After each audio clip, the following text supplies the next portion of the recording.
अभी एक बात हो रही थी आतिशी जी की, तो इन्हें बताया कि छोटी कुर्सी बड़ी कुर्सी, वो दरअसल हुआ क्या था कि आतिशी जी मेरे से मिली पहले, तो मैंने ही उनको ये आइडिया दिया था। एक बड़ी सी कुर्सी सर जी की रखी हुई हो, छोटी सी कुर्सी अपनी साथ में बिछाइए और एक के साथ एक फ्री, सब कुछ फ्री मिलेगा। छपवा के पर्चे आप कुर्सी पर चिपकाइए।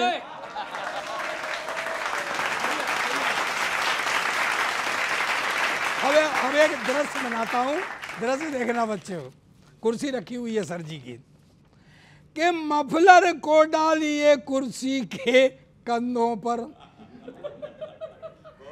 उसके ठीक सेंटर में टोपी लगाइए,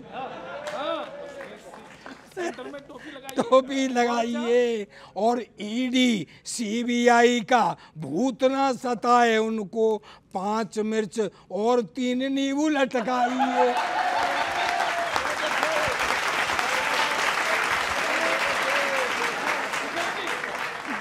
केजरीवाल में जो लिखा जा रहा है वो सब सेकुलर मुक्तक हैं सारे, सेकुलर है। इसका आनंद भाजपा भी लेती है, कांग्रेस भी लेती है।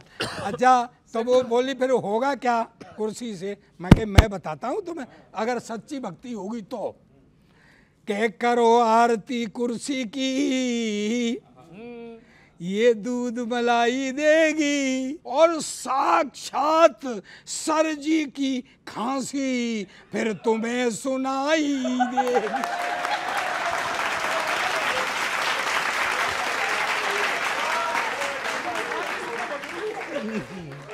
एक बात मुझे बताओ, ये राहुल जी की हर बार जीभ टंग स्लिप क्यों करती है? कभी कभी तो ऐसा होता है टंग छोड़ो टांग ही स्लिप कर रही है। ऐसा क्यों? अभी वो बता रहे थे कश्मीरी पंडितों की और पीओ की रिफ्यूजी, कोई वो कंफ्यूज हो गए कि कौन सा क्या था, और जब कश्मीरी पंडित बोले तो उसको भी ढंग से नहीं बोल पाए। हाँ, तो मैंने उनसे पूछा, मैंने कहा ये चक्कर क्या था?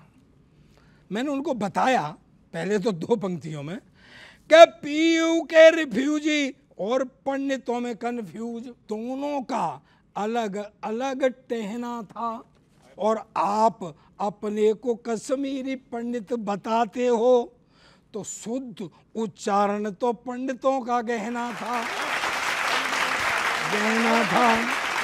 राहुल बोले सही कह रहे हो, पंडितों को पीओ के मुझे रिफ्यूजी नहीं कहना था।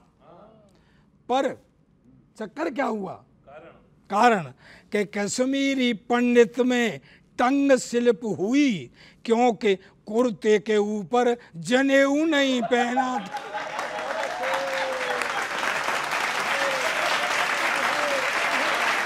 Thank you.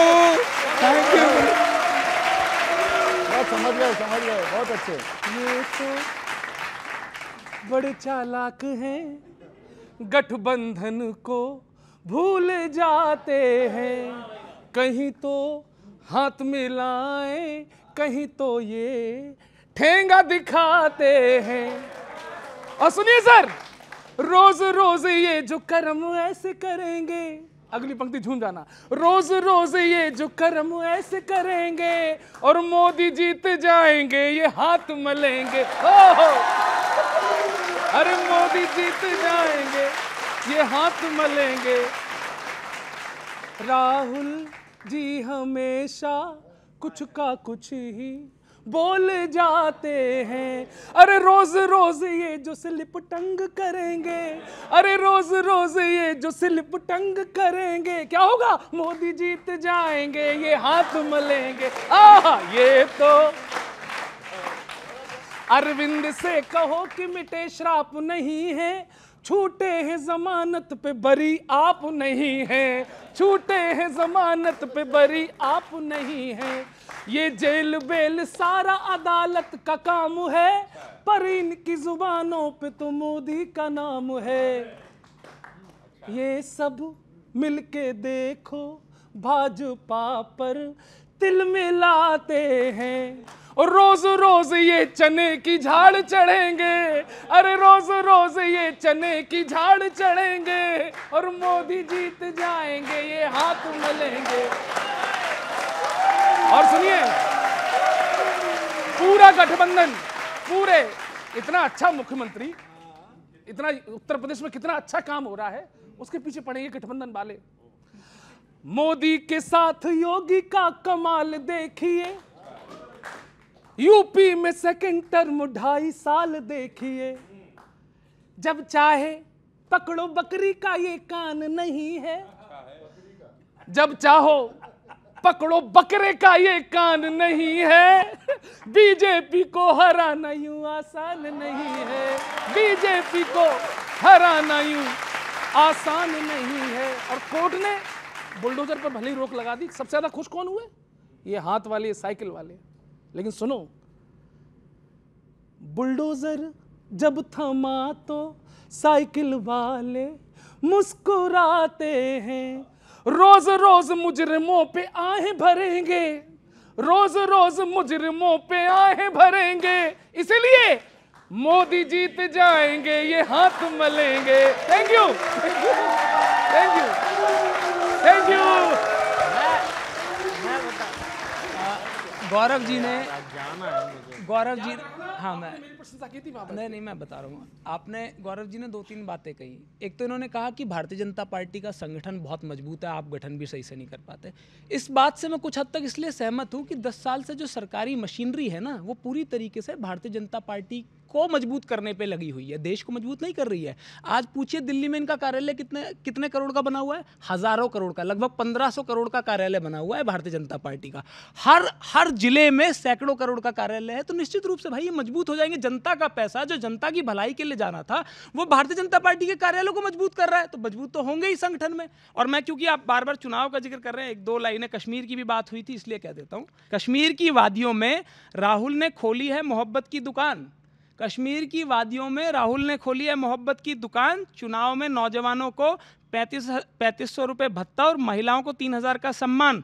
भाजपा वाले तुम्हारा खेल खत्म, अब पैक कर लो अपना सामान। कोई भी लीडर क्यों ना हो, चाहे हमारा हो चाहे वो किसी भी पार्टी का हो, अगर गलत स्टेटमेंट देता है तो उसे मुझे लगता है माफ़ी मांगनी चाहिए। और हम पहले ऐसे वो हैं जिन्होंने बाकायदा लेटर हेड के ऊपर ये जारी किया कि कोई सांसद भी अगर गलत स्टेटमेंट देता है तो उसको अपने विड्रॉ करना चाहिए और माफ़ी मांगनी चाहिए। हम तो अपने स्टेटमेंट के लिए माफ़ी मंगवा सकते हैं। अब इनसे पूछिए, इनका तो शीर्ष नेतृत्व तो रोज ही कोई ना कोई स्टेटमेंट देता है, तो ये माफ़ी किससे मंगवाएंगे? इनके यहाँ पर तो कोई ऐसा व्यक्ति नहीं है जो राहुल गांधी जी के सामने खड़ा हो सके और ये कह सके कि आपको माफ़ी मांगनी चाहिए। आप फ़ॉरेन में जाते हैं, वहाँ जा कर के भारतीयों को गाली देते हैं। आप फ़ॉरेन में जाते हैं, वहाँ जाके हिंदुत्व को गाली देते हैं। मतलब कोई ऐसी जगह नहीं छोड़ी जहाँ पर आपने जाकर के कोई लूज स्टेटमेंट नहीं करी। तो एक सबसे बड़ी मुक्का, क्योंकि आज का पूरा आपने जो कवि सम्मेलन था हरियाणा को लेकर के चला दिया। हरियाणा अकेला ऐसा प्रदेश है जिसके अंदर वो सुविधाएं दी जा रही हैं जिसकी कल्पना भी नहीं की जा सकती थी। पहला ऐसा प्रदेश है जिसके अंदर, मैं महिलाओं को लेकर के इन्होंने बात करी, महिला थाने भी हरियाणा में सबसे पहले खुले ताकि महिला जाकर के अपनी कंप्लेंट लिखवा सके, क्योंकि कई बार वो नॉर्मल थाने में जाती थी तो अपनी बात नहीं रख पाती थी। ये वो प्रदेश है जिसमें हम इस बात की गारंटी दे रहे हैं कि कुमारी शैलजा के ऊपर भूपेंद्र सिंह हुड्डा जी द्वारा किसी भी तरीके के अटैक को नहीं होने देंगे। तो कुमारी शैलजा की सिक्योरिटी भी गारंटी हम लेते हैं, जैसे हमने अशोक तंवर जी के लिए ही। आज कम से कम वो निश्चिंत तो हैं, उस मंच पर तो नहीं बैठते हैं जिस मंच पर जाकर के उनको लगता हो कि मुझे कोई हर्ट करेगा या उठा करके मंच से नीचे फेंक देगा। सर देखिए, डिबेट आपकी हो रही अच्छा है, यहाँ करिए। भारत की बुराई बाहर जब कोई करता है तो ये हम लोग आम लोग हैं, हम लोगों को बड़ी तकलीफ होती है। यहाँ तक तो ठीक है। मैं तो सर, किशोर सर, इतना आहत हूँ कि मैं कल पासपोर्ट ऑफिस गया था, अपना पासपोर्ट वापस कराया हूँ। मैं बता रहा हूँ क्यों, सुनिए। मैं अब सुनिए, आपने पूछा क्यों। जिस वाल से दिखे विदेश, पासपोर्ट अपना क्यों वापस करके आया हूँ? बच्चों ताली बजाना। जिस वाल से दिखे विदेश उस वाल तक नहीं जाते, अपनी सीमा के बाहर लेने हम दाल तक नहीं जाते। और ऐसी नाक कटवाई है जाके विदेशों में हमारी, तब से अमेरिका तो छोड़िए हम नेपाल तक नहीं जाते।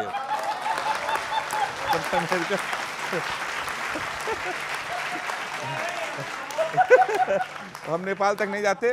अभी गौरव जी ने बताया 2.5 साल हो गए हैं योगी जी की सरकार को उत्तर प्रदेश के, तो मैंने एक गजल लिखी है, उसकी कुछ पंक्तियां सुनिए सुदीप भाई। गुंडे थर-थर कांप रहे हैं यार हमारे यूपी में, गुंडे थर-थर कांप रहे हैं यार हमारी यूपी में, सबको पता है किसकी है सरकार हमारी यूपी में, किसको पता है किसकी है सरकार हमारे यूपी में। अपराधी की जात न पूछो, अभी आपने कहा था ना जात देख के मारा जा रहा है, सर आपने कहा था ना जात, ऐसा नहीं है, ऐसा है नहीं। अपराधी की जात न होती योगी ने ये दिखा दिया, एक नजर से होता है उपचार हमारी यूपी में। और इन पंक्तियों में तो तालियां आपकी आएंगी ही आएंगी। सीधे से ना निकले तो टेढ़ी करनी पड़ती है, इसीलिए तो पलटी थी वो कार, इसीलिए तो पलटी थी, इसीलिए तो पलटी थी वो कार हमारी यूपी में। और जज से बोला अपराधी, जज से बोला अपराधी हमको अंदर ही रहने दो। जज हमारे यूपी में क्या हो रहा है, जज से बोला अपराधी हमको अंदर ही रहने दो, बाहर यम के दूत खड़े तैयार हमारे यूपी में। और इन पंक्तियों में आप तालियां रोक ही नहीं पाएंगे कि सजी अयोध्या सज गई काशी, आगे हमें भरोसा है मथुरा का भी होगा उद्धार हमारी काशी में, मथुरा का भी होगा। अंतिम दो पंक्तियां कि 17 जीता 22 जीता 27 भी दूर नहीं, लटकी रहेगी चोरों पे तलवार हमारी यूपी में। बहुत बहुत थैंक यू। तो ऐसा कमजोर क्यों दिख रहे हैं आप हरियाणा में?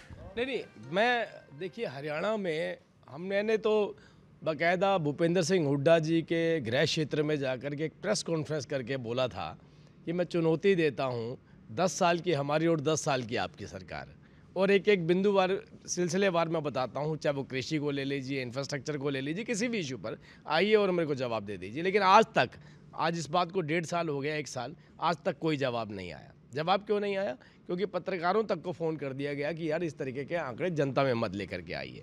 नैरेटिव सेट किया जा रहा है एक तरीके का, वो नैरेटिव केवल इस बात का है कि हमारी सरकार आ रही है, लेकिन जब रियल मायने में ज़मीन पर जाकर देखेंगे और कंपैरिजन करके देखेंगे तो भारतीय जनता पार्टी आपको बहुत आगे नज़र आएगी। और आप देखिए बहुत दूर नहीं है, 8 तारीख को आपके सामने रिजल्ट होगा, उससे परिणाम सामने आ जाएंगे। और ये जो नैरेटिव है ये कहीं ना कहीं आपको उसी गंगा मैया में डुबकी लगाते हुए नजर आएंगे। ये बड़ा बढ़िया है, ये बहुत बढ़िया है। सरकार भी आपकी है, इलेक्टोरल बॉन्ड का पैसा भी आप पर है, मीडिया पर दबाव भी आप बनाते हैं और सोशल मीडिया को खरीदने की ताकत भी आप में है, लेकिन उसके बाद भी नैरेटिव कांग्रेस पार्टी सेट कर रही है। बहुत बढ़िया। अब मैं इसी पे कह देता हूँ कि आप क्यों हार रहे हैं वो बता देता हूँ। हरियाणा की बेटी को बेइज्जत किया क्यों? हरियाणा की बेटी को बेइज्जत किया क्यों? बृजभूषण के सामने सरेंडर किया क्यों? तुम्हारी सांसद ने किसानों को बलात्कारी और कानून वापस लाने की बात करी क्यों? जनता भी कह रही जब कांग्रेस जीत रही है तो तुम्हें वोट करें क्यों?